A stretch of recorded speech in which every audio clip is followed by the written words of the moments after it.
And sometimes I have to remind my beloved co-hosts and producers on the show, because we are in Los Angeles. And I hearken back to 12 years ago. Alfalfa sprouts, arugula, kale. Oh, I've been to some small places. But you know, this is one of the sadder stories. And this show was just starting off. And I went with a camera crew. And I was new in the television world, right? And I went with a camera crew, and I drove with them from Nashville up into southern Kentucky to go meet with the gentleman who was 600 plus pounds. I remember that show.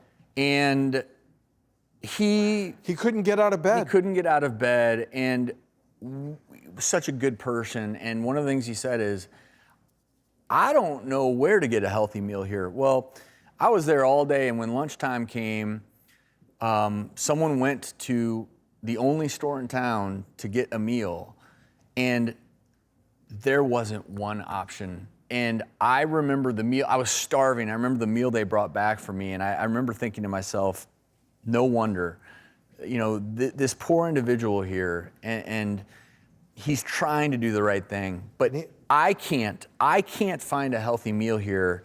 He can't find a healthy meal. How are we gonna win this battle? And the saddest part was he lost his life. Yeah, we lost him. He lost his life, and one of the reasons he lost his life is because this is quite frankly before we had online shopping, which it has opened doors for opportunities for people, even in food deserts, to maybe get more healthy food options. But there is a direct correlation between food options in communities and the health of those communities. Mm-hmm.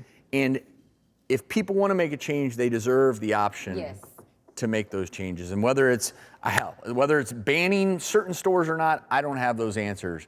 But I urge everyone out there to really try to promote, if it's your community or a neighboring community, try to promote these opportunities so that none of us, hopefully 10 years from now, will live in these food deserts.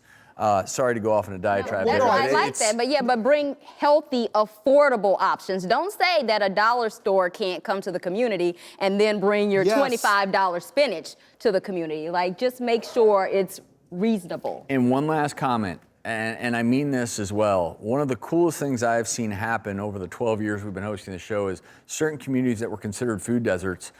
What's happened is you actually have seen people in these communities come together, and they've started to build community gardens. And I don't know if you all have heard about these, but these literally, it's awesome. And